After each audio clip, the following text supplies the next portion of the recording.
I hate you both. I've hated you ever since I can remember. I hate you, and I wish you both had cancer. Cancer? Yes, in the head. I'm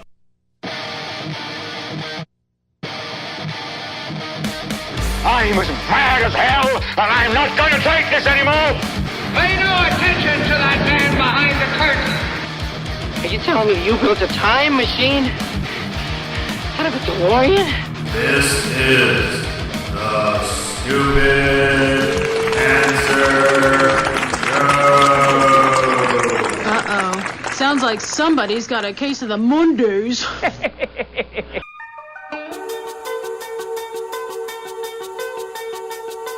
Hello there, children! Hey, kids. People seem to like me because I am polite and I'm rarely late. Don't worry, I got an idea. And now, the host of the Stupid Cancer Show, Matthew Zach. Not that there's anything wrong with that. Because he has a lot of chutzpah. All right.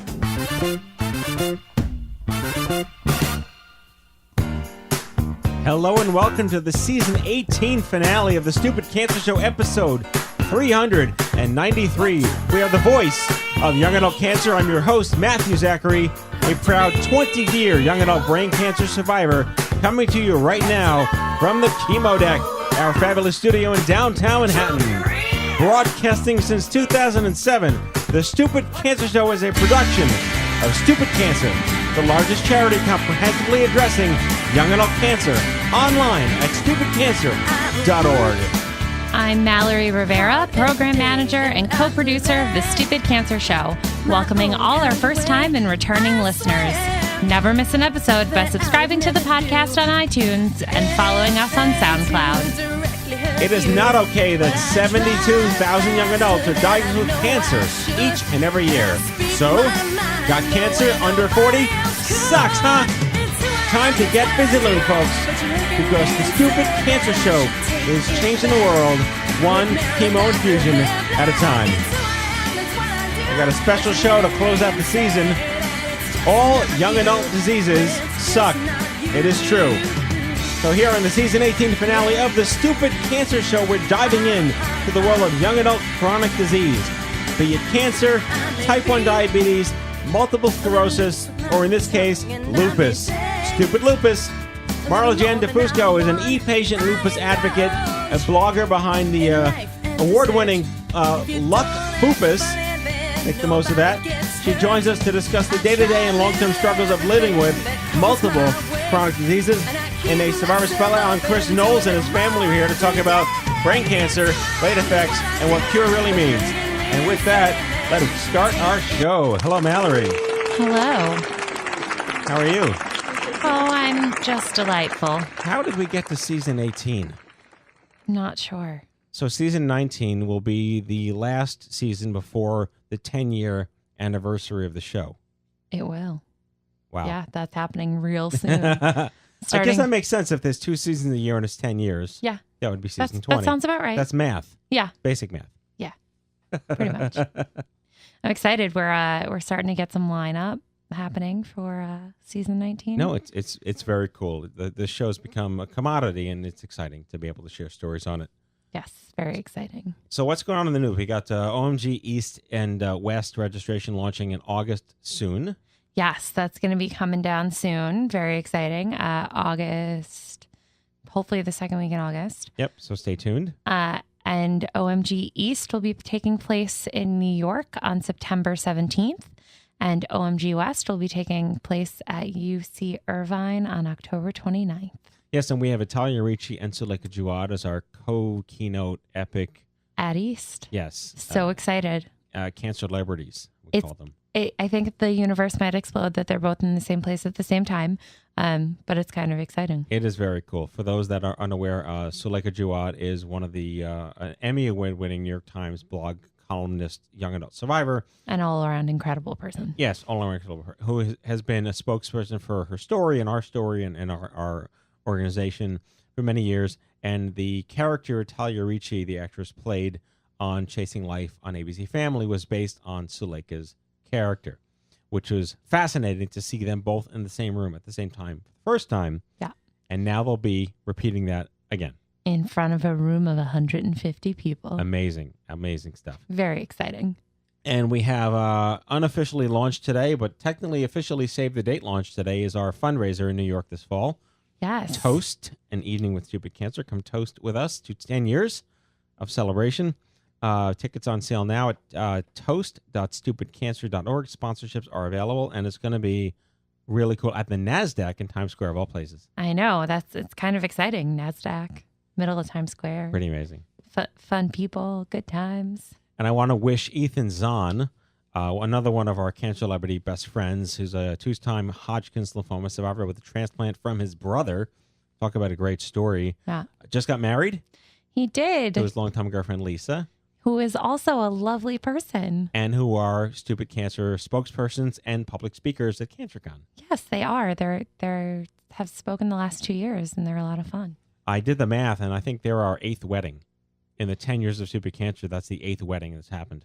Allie Ward, our chief program officer, was married this past weekend. Yes, which was a fun time. Very fun. Allie diagnosed with stage 4 ovarian cancer, terminal stage 4 ovarian cancer 7 years ago? 8 years ago? I think 8. Yeah. Yeah. Yeah, they were wrong. They were wrong. She's married and happy and thrilled. And we danced so hard at her wedding. And I want to share with our listeners here, this old man learned of a new social platform based on Instagram called Boomerang. Boomerang. So much fun. It's fun. It's completely useless, but it's still fun.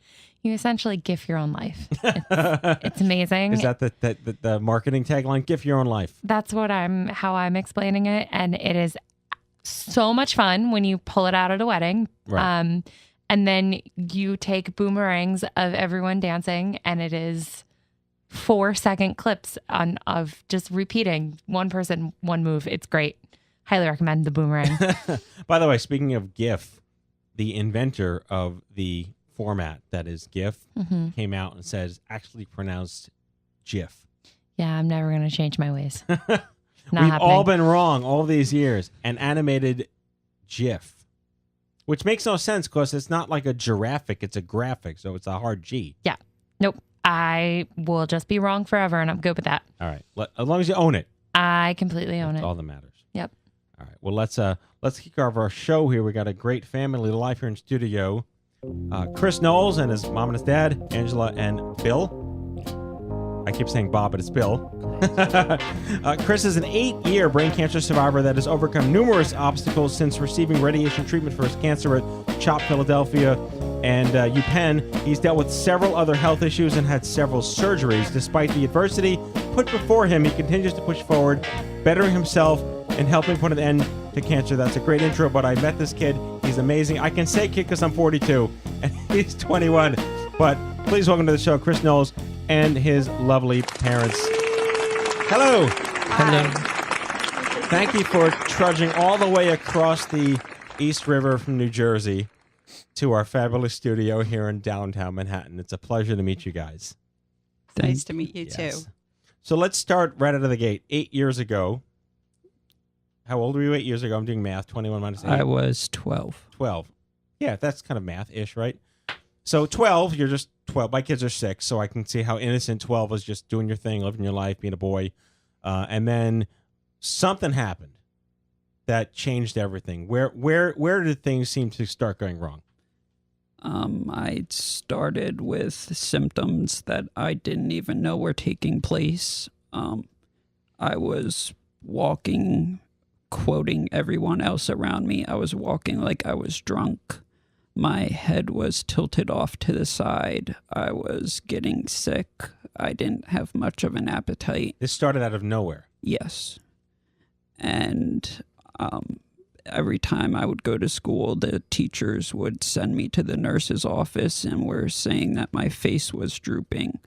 I started to get aggravated because I was one of the weird kids that actually enjoyed school, so I didn't like missing class. I heard about people like you. Yeah, we're a rare species. Yeah.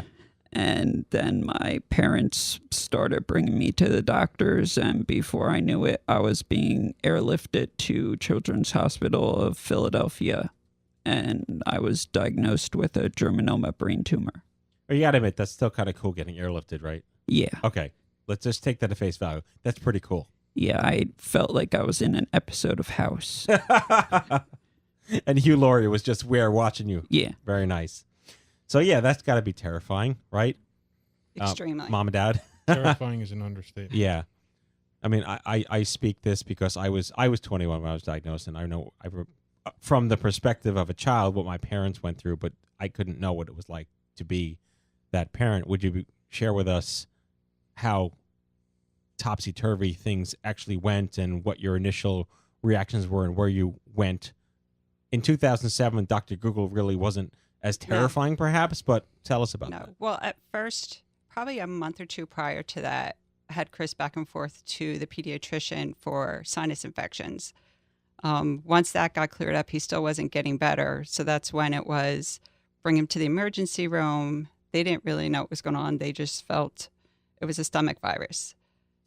A day and a half later, his pediatrician was ordering blood work. We couldn't even get the results for that. And I had him at another ER, and they did the MRI and saw the tumor and sort of pulled us out of the room where Chris was and said he had a tumor. So never had an experience like that.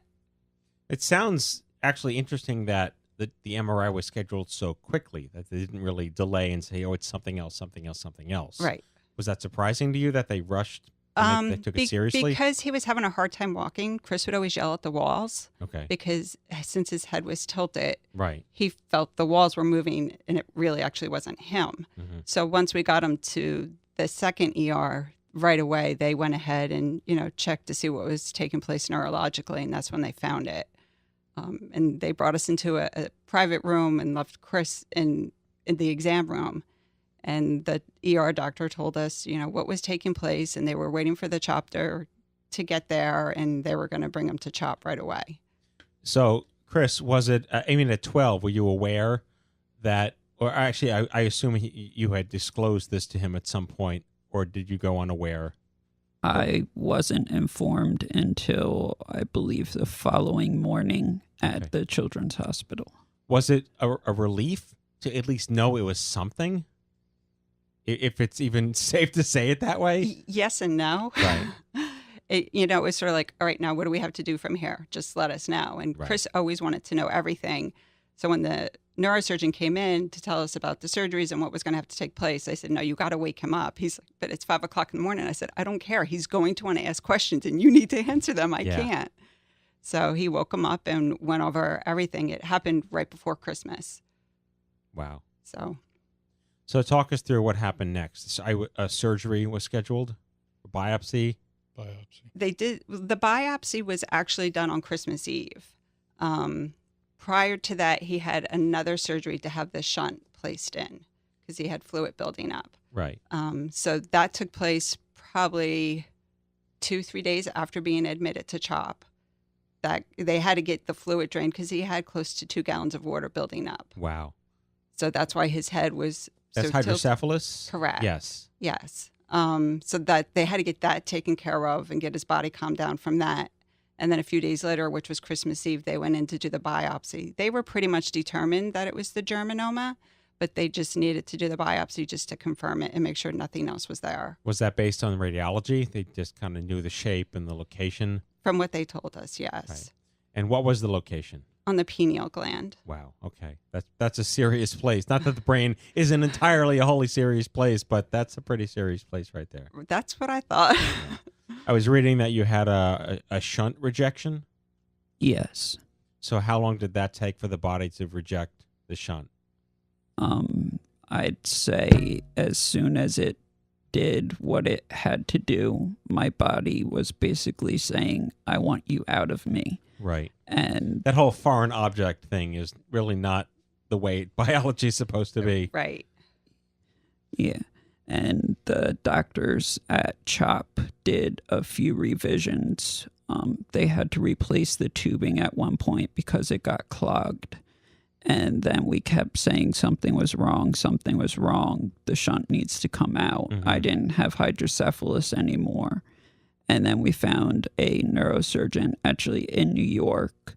And he said what you just said, that having material inside your body, it's just naturally going to reject it because it's not part of your body. Right. And he removed the tubing, and now the only thing that I have left is the reservoir in my head.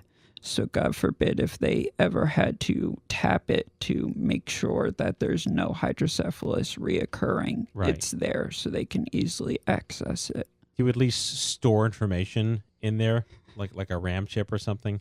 It's got to come in handy somehow. Wi-Fi, maybe? I hope. Maybe one day. It's like your internal tinfoil hat, perhaps, if you want to connect with aliens. There you go. So surgery happens. Right. Talk us through that.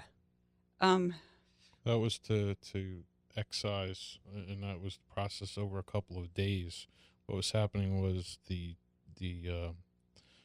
tubing was actually over draining the spinal fluid. Right. So they had to externalize it and kind of let his body slowly, equal out with the pressurized to get it to the point where they can remove it. And his body was taking care of it on its own. So yeah. That was a process of a solid week and a half. Right. Really? Wow, that long. Yeah.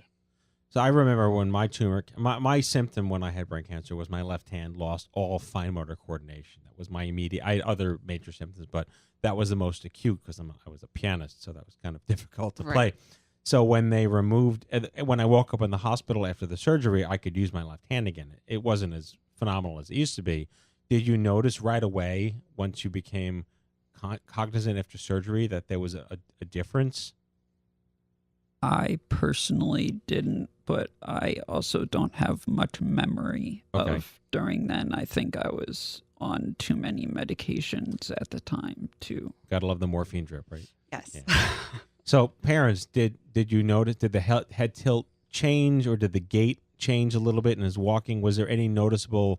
That did improve probably over about a week or two. Right. It slowly got better. His left hand, he had a lot of tremors in, and that was another reason why we knew something was definitely wrong. He couldn't do his science homework or project because the hand was tremoring so much. Sure. So over, the next few weeks to a month, that definitely did improve. And his color of his skin changed almost within days, came back to normal, and helped a lot with the nausea as well. That's good. So then there's always the now what? What's next? Are we done yet? Conversation. And they probably said, no, you're not done.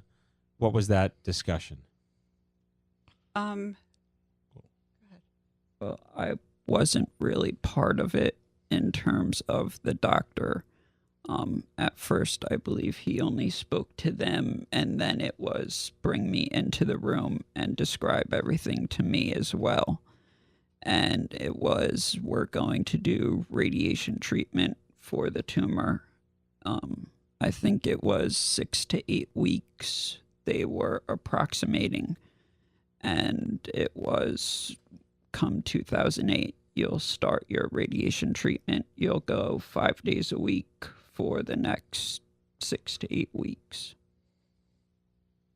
And this was, he's pediatric. He's a minor. Right. You're making decisions for him, but you want to respect that a 12-year-old has the wherewithal to appreciate what's happening, and even the gravity and all of this. Was that, did you have a second opinion? Did you do any other research, or were you just leaning on the recommendations of the doctors right there? Everything happened so fast, we were basically just leaning on them for what they were telling us, because at that time we hadn't done research. We really had no good time frame. Everything was happening so quickly. Yeah, and I think it was a very emotional time. So you lean to the doctors in their professionalism for the recommendations, and they did give choices. Unfortunately, as we find out today, none of those choices are good on a long term. It's better on a short term. Right, which is the next part of our conversation for the next couple of minutes is the consequences of the word cure. Right. And that there's a whole new line of thinking in this country, especially for people like us who've been through the grist mill, that word really takes in a whole different meaning, or no meaning at all, perhaps. Correct. When there is this consequence, there are side effects, there's a collateral damage is something I've heard someone ineloquently say once about how, and then I could ask this question because, like we can make jokes because we're in the club. Right. How many people are like, oh, well, at least he's alive. Right. How many dollars would you have for every one of those? If you were going to have cancer, this is the best one to have. Yes. Yeah, exactly. Right. So let's talk, Chris. Your side effects are evident and not evident, and you've been very open about them, and you become an advocate for all of this, and you have a wonderful foundation that's raising money. Yes. But I had to ask, you're using the word cure in the name of the foundation. Was that intentional? Yes, because it's not so much that a cure exists, because even with all of the treatment options that we have available for diseases such as cancer, as MS, as lupus, for any and all ages, they're not cures. They're treatments that can take care of the problem at hand for the time being, and it might save your life, but at the same time, you're not getting the life back that you had prior to your diagnosis. You're sort of trading your old life over for a new life. Right. And what I want to do is help raise money and raise awareness for these different rare diseases for any and all ages, so that there can be actual cures for cancer, for MS, for lupus. In this day of age, with all the technology we have, with all the fancy things we have, there is no reason, in my opinion, why we shouldn't have cures by now for these diseases. No, it's a very noble philosophy. It's nuanced and complicated, but you're absolutely right. And it's true that there are some cancers that they have literally magic pills. Mm-hmm. There's a disease called chronic myelogenous leukemia, and there's a drug called Sprycel or Gleevec, and it just stops the cancer. And it doesn't make the cancer leave your body. It just stops it. So you just live with this cancer in your body in like a homeostasis for the rest of your life, but you can never go off the pill. But if that's a cure, I'll take that as a cure. Right. So I really want to, people, I say people, like the general public doesn't, and I don't fault them for this, understand that there can be a consequence for cure. I was once famously told, well, there are people who didn't have cancer that are worse off than you. And another one of those like T-shirts you never want to wear, but you want to punch somebody in the head because of it. So what are side effects? What are the effects? This concept of when the doctor says, go home, you're done. So I want to talk about a couple of the things you've managed and struggled with and have become a champion for. And these are things I've never heard of, and I'm excited to talk about them. I'm going to say this wrong. Trigeminal neuralgia? Is that close? Trigeminal neuralgia. Trigeminal neuralgia. So that is a neurological disorder that causes excruciating pain in the face. That sounds horrible. And they believe that is something directly related to your treatments. They can't prove it, but they're almost positive that it is related from my radiation, yes. So it's like, go back to the data. Has there ever been a case of a patient who got this based on your treatment, or are you so rare in that this is a very rare tumor, and it doesn't happen very often in younger people? It's an older person's tumor. Germinoma is a pediatric brain cancer. Right. I mean, a geriatric brain cancer. It really is that you never know, but you kind of have to assume that if you didn't have Chernobyl baking you in the easy oven, this may not have happened. Is that a fair assessment? Yes. Absolutely. Right. So you had overcome the TN with a procedure called MVD. Yes. Let's talk about that, because this is, again, chronic disease and lifestyle and management and consequence. And you're a kid. You're a teenager. It's hard enough being a teenager when you're well. Exactly. Yeah. And MVD is an abbreviation for a microvascular decompression. Most of the time, what happens with trigeminal neuralgia is that your trigeminal nerve runs along both sides of your face, and it branches off into 3 areas: your bottom jaw, going towards your nose and then going towards your forehead, basically. And what happens is the veins and arteries start to wrap around or compress your trigeminal nerve, and it destroys the protection that your nerve naturally has around it. And once it destroys that, your arteries or your veins are rubbing directly against your nerve, and it aggravates it, and that's what causes the excruciating pain. And what the microvascular decompression is surgery where the neurosurgeon goes into the skull and he basically takes a material and puts it between the nerve and the veins or the arteries and decompresses it. So it's like a buffer that it's almost like a stent in a sense. It's like I believe it was a Teflon coating that they used to go around it. That's amazing technology, though. Right. Think about that. So, and after that, you went through a series of intractable hiccups for months, weeks, a year. That's a lot of months. Yes. Yeah. And again, you're 16, 17, 15, high school? I was 18 at the point. The hiccups started at the beginning of his senior year. Wow. So what does that do to your social life? What does that do to friends? Like, I mean, again, they're mean when you're well. What was it like for you? In school, I've always been Switzerland. I like to think of myself. I sort of got along with everybody and anybody. So I never really had issues with people being mean or not getting along or having bad times in school. That's great. So when everything happened, they actually rallied behind me and helped me in getting the medical treatment. And they tried to do everything and anything to be there for me and help me through the difficult time.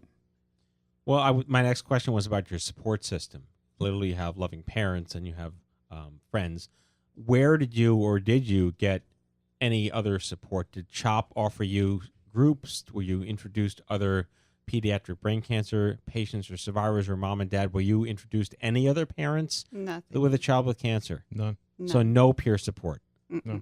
Well, that's a shame. No. So when Chris had the hiccups, we were basically all in the tri-state area. We were in New Jersey, New York, Pennsylvania. Chris's first 2 MVDs, when he had the trigeminal neuralgia the first time, we were at Johns Hopkins, had been back there. We had been to Mayo Clinic in Rochester, Cleveland Clinic. Nobody could figure out what was taking place with his hiccups. And ironically enough, we ended up at UCI in Irvine. Oh, really? Yes. Okay.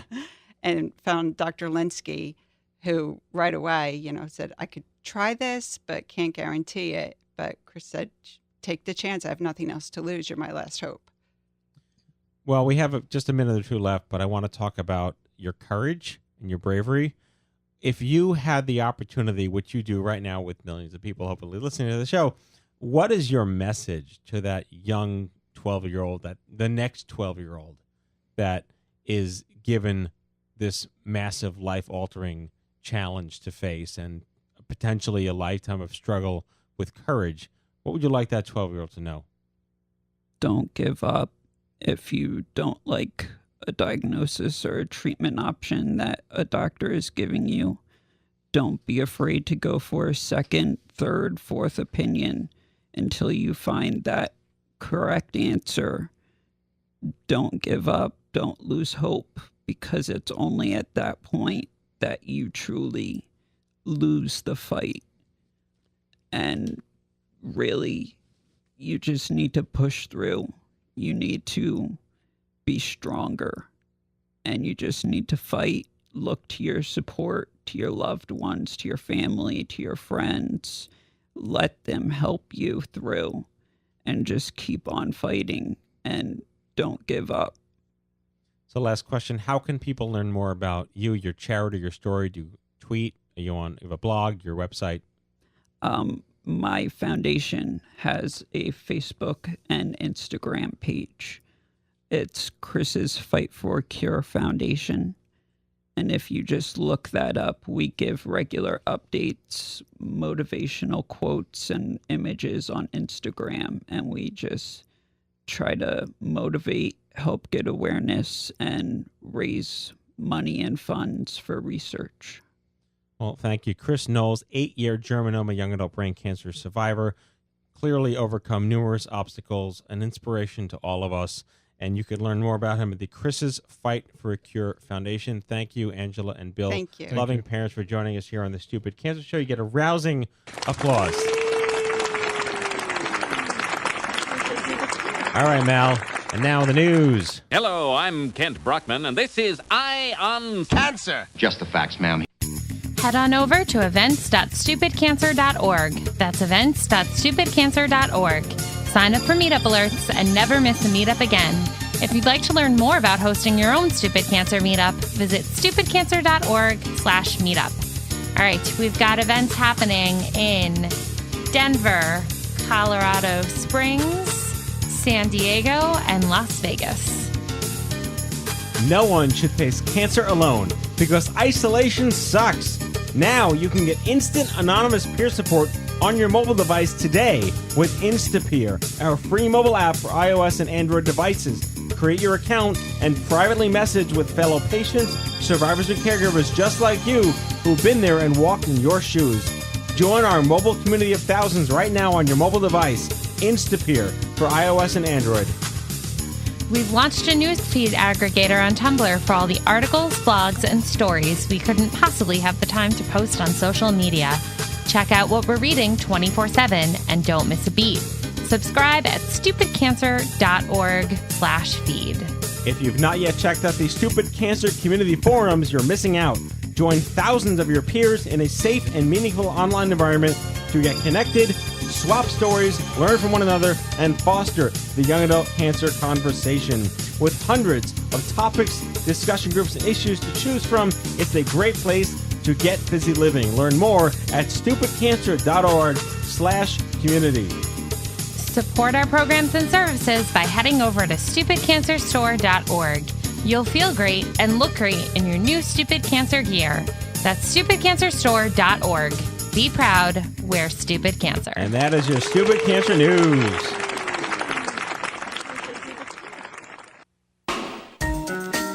Marla DeFusco is the blogger behind Luck Fupus, which she writes about the day-to-day and long-term struggles of living with multiple chronic illnesses. She's known for her humorous, non-sugar-coated, I can swear to that, keep-it-real style of writing. Her blog was used as a platform to help her become an ePatient advocate.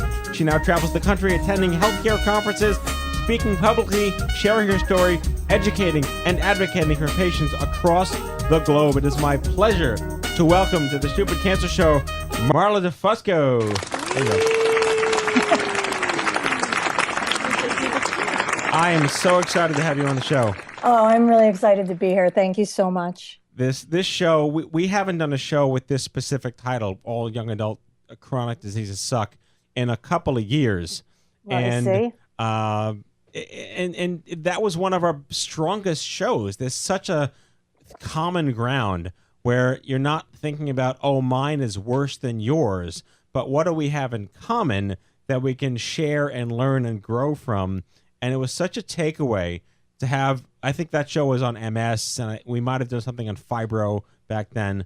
But it was a really, really, and type 1 diabetes, also that show too. So there's such a common ground that the Gen X and millennial populations can wrap their heads around and unite around. And you are emblematic of that. And I have such respect for all that you've chosen to do, because you could have just balled up into a corner and you just didn't do that. Oh, well, thank you. No, I could have, but I didn't. That's not really how I roll. But I think we have to use these unfortunate things that come our way and kind of learn from them and teach others about them. So that's kind of why I do what I do. So my first introduction to the word lupus was the You Can Say Yes or No decent movie Gross Anatomy in 1989, starring Matthew Modine and Daphne Zuniga, where it was all about this professor at a school who just died of lupus. And that, very, very uplifting. It was, you know what? This movie was like the Deborah Winger of Terms of Endearment for lupus. All right. I'll put it, the cultural relevancies of death from disease in movies. Yeah. So when I first found out that, like, getting into cancer is like, hey, there's a lot of other chronic diseases out there. I didn't know anything about lupus. And then I think I mentioned to you when I saw you the last time, one of my wife's best friends is about 24 with lupus and just had a baby. So it's such a mysterious disease. And I was hoping you could talk more about what's the lupus 101 we need to know about. Sure. So, I mean, I have to be honest, too. Even as a nurse, I didn't know much about lupus. It's not something that was covered much in my studies. The most I had known about it, if you watched the show House, it was never lupus. And apparently on Seinfeld, there's a scene where George, I didn't watch the show, so I don't really know, but George is in the hospital and apparently he screams, "It's lupus, it's lupus." So that was kind of my foray into the disease. So lupus is a chronic autoimmune disease that can literally damage any part of the body. Chronic meaning that the signs and symptoms can last longer for 6 weeks and into many years, and that the disease can have periods of remissions, and then the symptoms do come back. In lupus, something goes wrong with your immune system, and the immune system is the part of your body that fights off viruses, bacteria, and germs. So most people's immune systems are able to tell the difference between what we could call foreign invaders, which are those bacteria, the viruses, bacteria, and germs, and fight them off. In lupus, my body can't tell the difference between the foreign invaders and my own tissues. So my immune system actually goes into overdrive and starts developing what are called autoantibodies. And that actually attack and destroy my healthy tissues. So again, it can destroy or, cause damage to and destroy any part of the body. Me specifically, it's caused damage to my lungs, damage to my heart, and damage to my brain. I know people who have a lot of kidney issues, people with liver issues. It can cause people to eventually need organ transplantation. And as that 80s movie you talked about that I've never even heard of, it can lead to death. So it's a pretty scary disease that doesn't get good publicity, as I'd like to call it. It's often the butt of jokes. The reason it's so hard to diagnose and it's called this mysterious disease, is because it actually mimics so many other diseases. And a lot of the symptoms that a person might first start out with are very vague.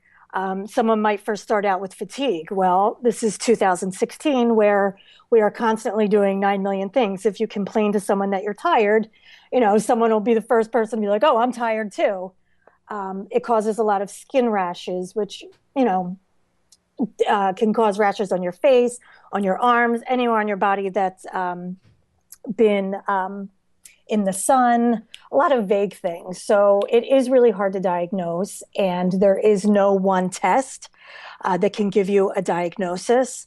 The American Academy of Rheumatology has 11 diagnostic criteria for lupus, and if you present with 4 or more of those 11 criteria, then you're given a lupus diagnosis. And it doesn't sound like that many, only 4 of the 11, but you have to have 4 to get the diagnosis.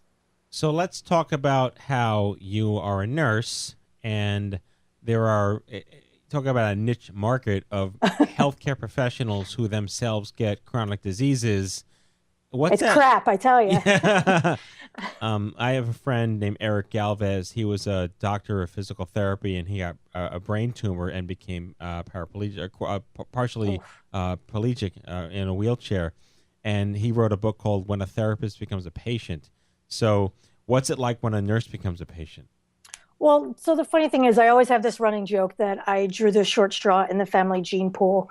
I was actually born with a congenital heart defect that required 4 open heart surgeries by the time I was 6. So I was born being a patient. And I actually went into pediatric cardiac nursing, working at the hospital where I was still a patient and had all my heart surgeries myself. So I was kind of the poster child for the unit for a while, being this adult with congenital heart disease, thriving and doing well in life and, doing all these adult things that cardiologists never thought patients with these heart defects would even live to do. So I was kind of already there as a patient. And then when lupus kind of got thrown into the mix, it totally took the wind from my sails. It was completely unexpected. It happened 3 weeks after my honeymoon when I returned from St. Lucia. UV light can actually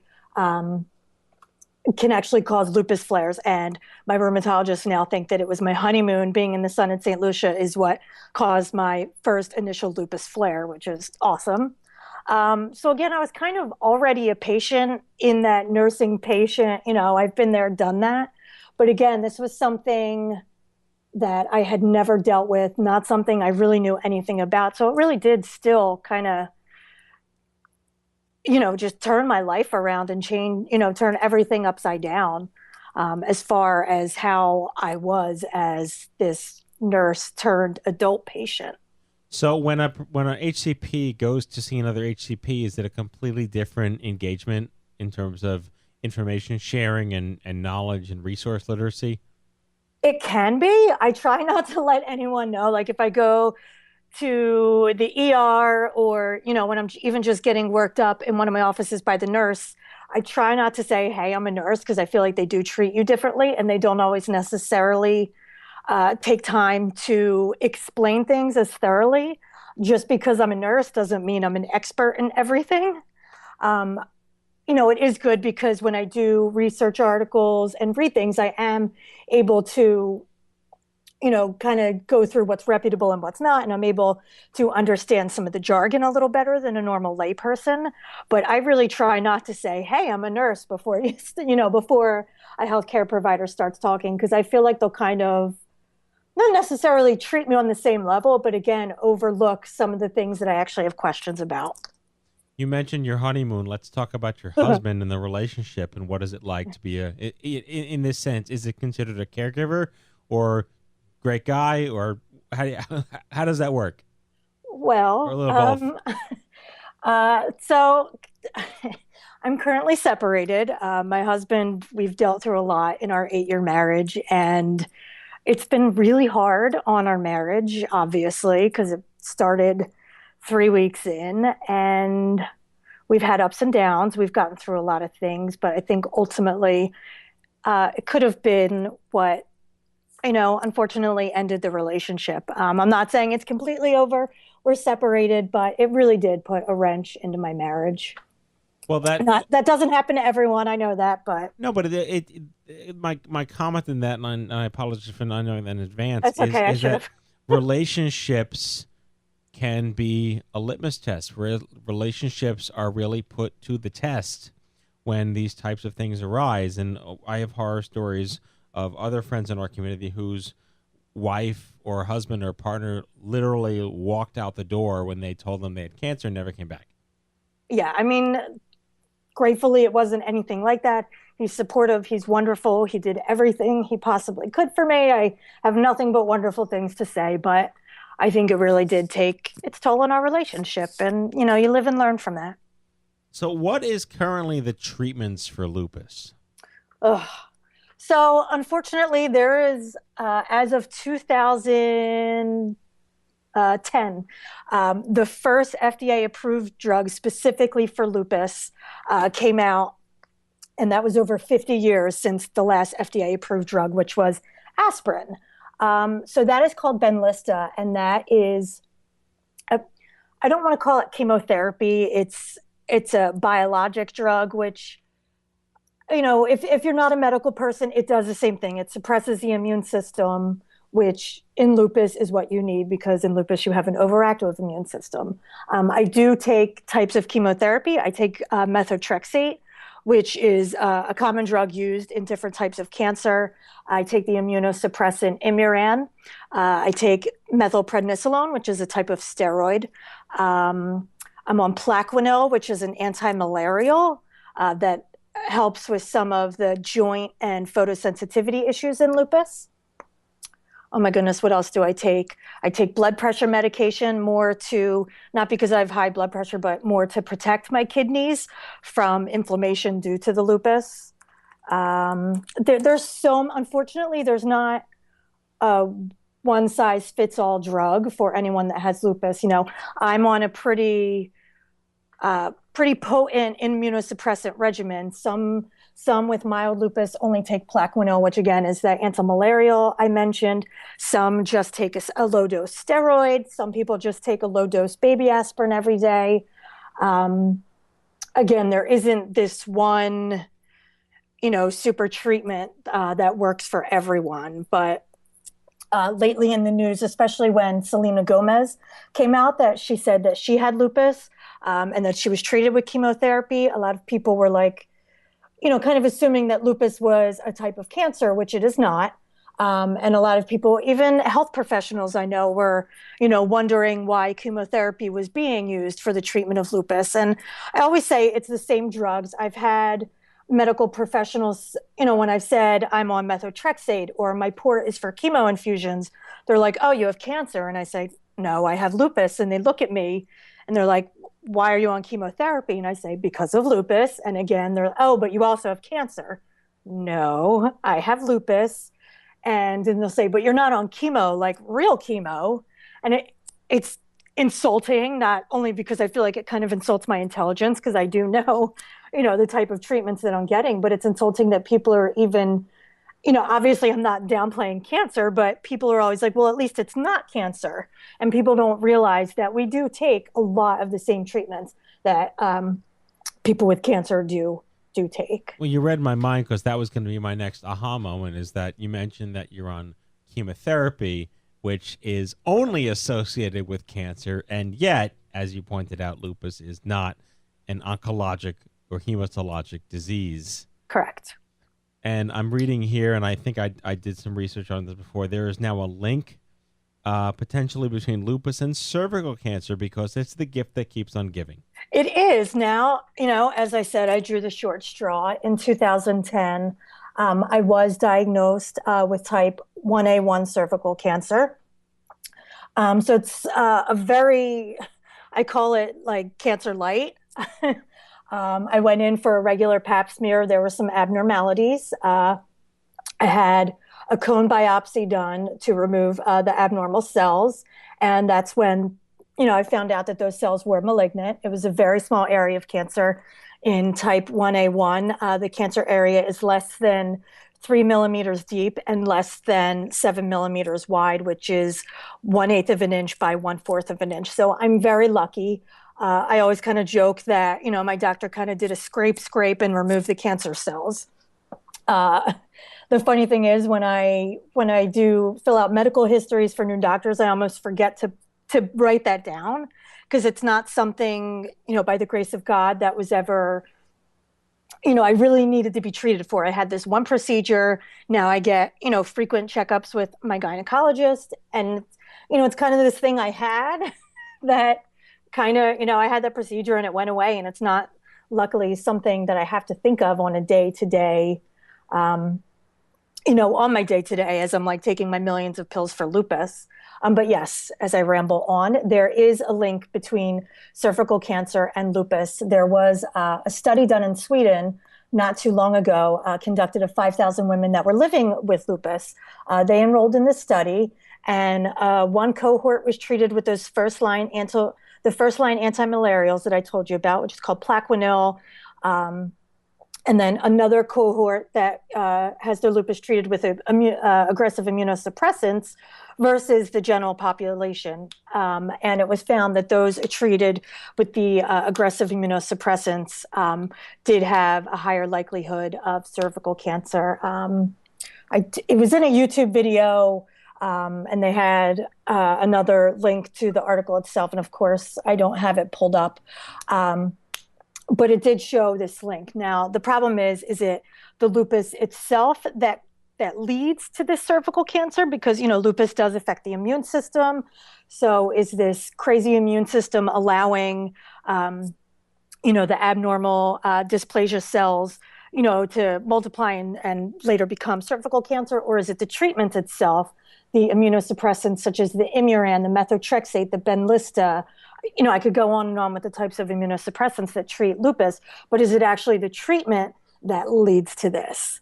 So it's kind of, which came first, the chicken or the egg. So one thing I can tell to all my lupus ladies out there is, make sure you're staying on top of your pap smears.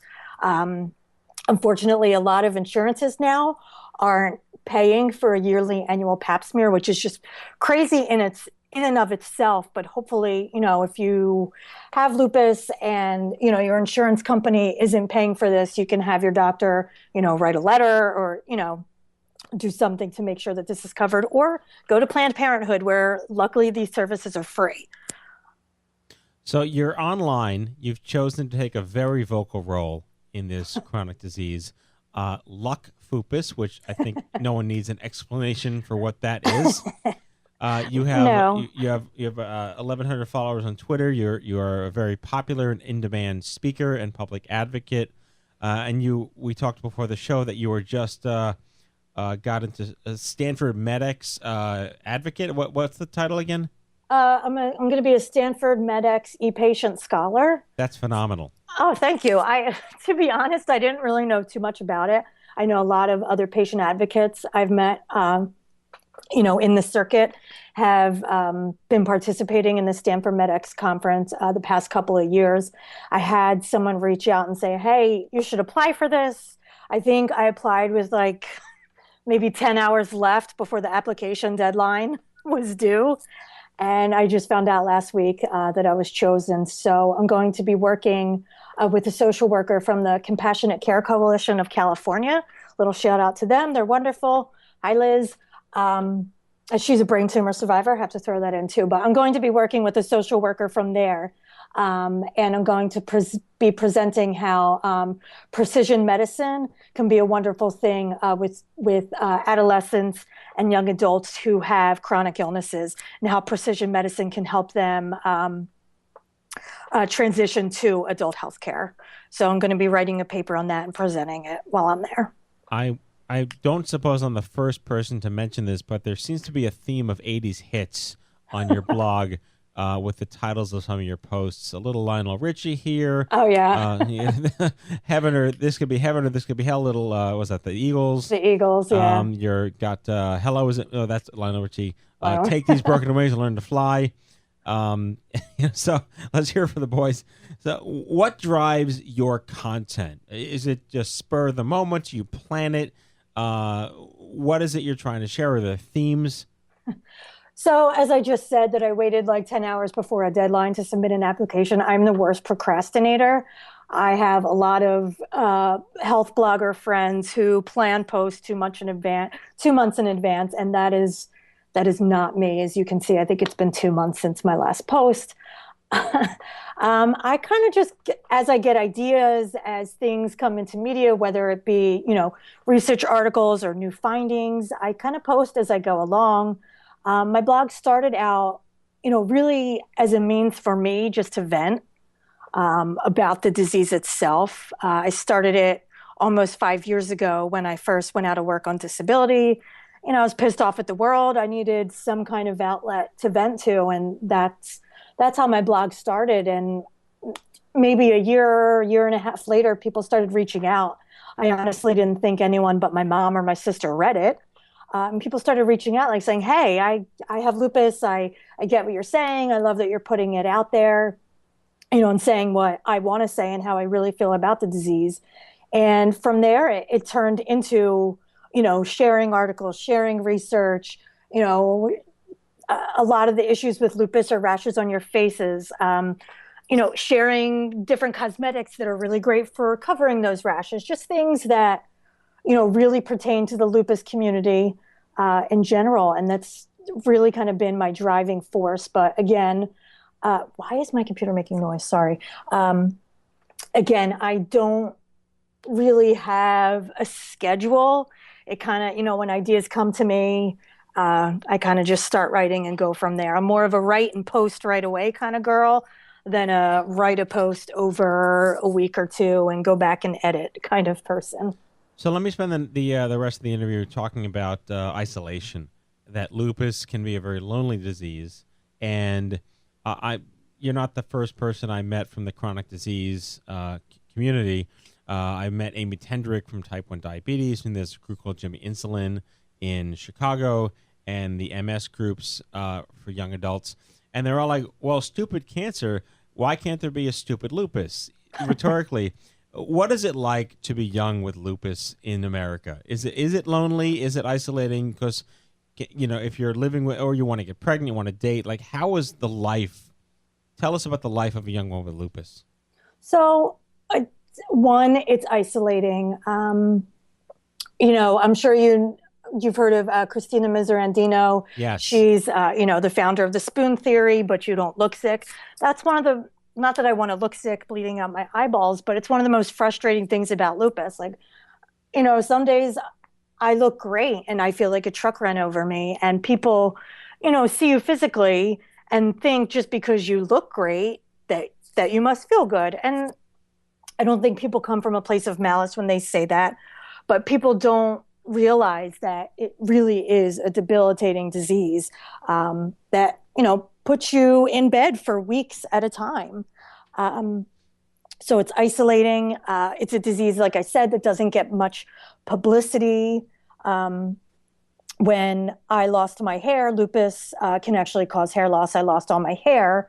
And I feel like, that was the only time I ever really got recognition for being sick. And that's because everyone, in the public thought I had cancer. People come up to me, strangers, which I think is great. Strangers would come up to me like, I'm a survivor too, or, random strangers would just like come up and give me hugs, which was kind of creepy at best. But, I loved the solidarity there, like, hey, been there, done that. But like, I felt like if I was like, hey, actually, I don't have cancer, I have lupus, people would have just kind of like backed away slowly, like, okay, whatever. So again, not that I'm knocking cancer, because one, I'm a survivor, and two, how could I do that, obviously? But I feel like when I did lose my hair, it's the only time I really got recognition for having this disease. And I'm sure a lot of other people with lupus and other types of these invisible autoimmune, mental illness, all these invisible diseases would say that it is isolating because people don't realize how sick they are. When I was walking with a cane, people kind of thought I was faking it because I am so young. I wouldn't get the handicap placard because I was nervous that, you see all those things online, people leave Post-it notes on people's windshields like, your car shouldn't be parked here. And I just didn't want to deal with any of that. And again, it's extremely isolating. This isn't for everyone with lupus, but I can't have children. So I'm 34. My entire, since my diagnosis almost 8 years ago, I've watched all my friends around me, male and female, start families and, moving on with the next step of their lives. And, not that I wasn't included in that, but I just felt like I almost didn't belong because I was back dealing with this disease and, not being able to do one of the things that, I still want to do in life. That just might not be feasible with this disease. And, like I keep saying, it's isolating, it's depressing.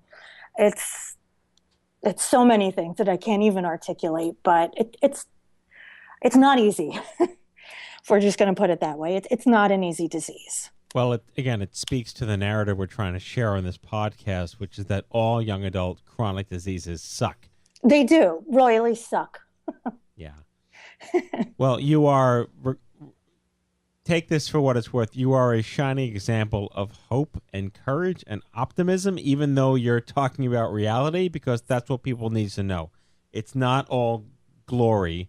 It's not. and you need that community. I have great hopes that, and Christine's a really dear friend of mine as well. The spoon theory is a phenomenal idea. It's really taken off, and I hope it resonates with people. You can Google the spoon theory.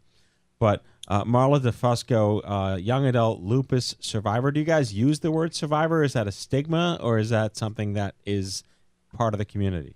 I think the word warrior. Warrior. Because lupus is a chronic disease that doesn't have a cure, and sometimes I feel like survivor has that, kind of correlates with the word cure, if that makes sense. Well, like a car accident survivor, like you could have died kind of thing. Yes. Whereas, lupus is something that's going to be with me for the rest of my life. Right. So I kind of just, warrior on through it or something. Yeah. You blog at luckfupus.com and you're on Twitter at Luck Fupus. No, I'm on Twitter at MarlaJan. At MarlaJan. Okay. MarlaJan. Okay. Was Luck Fupus really taken on Twitter? Yes. Really? Yes. Okay. It was. All right. You're not on Twitter at Luck Fupus. You're on I'm not. MarlaJan. Thank you so much for taking the time to speak with us. Thank you so much, Matt, for having me. This has been awesome. Take care. I'll see you soon. Bye. Thanks. Bye. Alrighty. And now it's time for our closing sequence of the season 18 finale of the Stupid Cancer Show. Prepare to activate. I hear there's rumors on the internets. You ever seen a grown man naked? And so, to all of you, a fond farewell. Hooray! I'm helping. You are a meathead. Oh, Magoo, you've done it again. That was so terrible, I think you gave me cancer. Okay, folks, that's our show, the 393rd episode of The Stupid Cancer Show. Never miss an episode by subscribing to the podcast on iTunes or following us on SoundCloud. I'd like to thank our guests, Chris Nolze and his parents, Angel and Bill, and Marla DeFusco, for joining us on the season 18 finale of The Stupid Cancer Show. Broadcasting since 2007, The Stupid Cancer Show is a production of Stupid Cancer, the largest charity comprehensively addressing young adult cancer, online at stupidcancer.org. Coming to you from the chemo deck, and on behalf of my team here at The Stupid Cancer Show, we hope you had as much fun as we did poking a stick at Stupid Cancer. Thanks for listening, and we'll see you back here in September when we start airing season 19 of The Stupid Cancer Show. Take care, folks. Be good. Watching classmates graduate while you're still stuck in a bed, up in the hospital, inpatient, fucked in the head.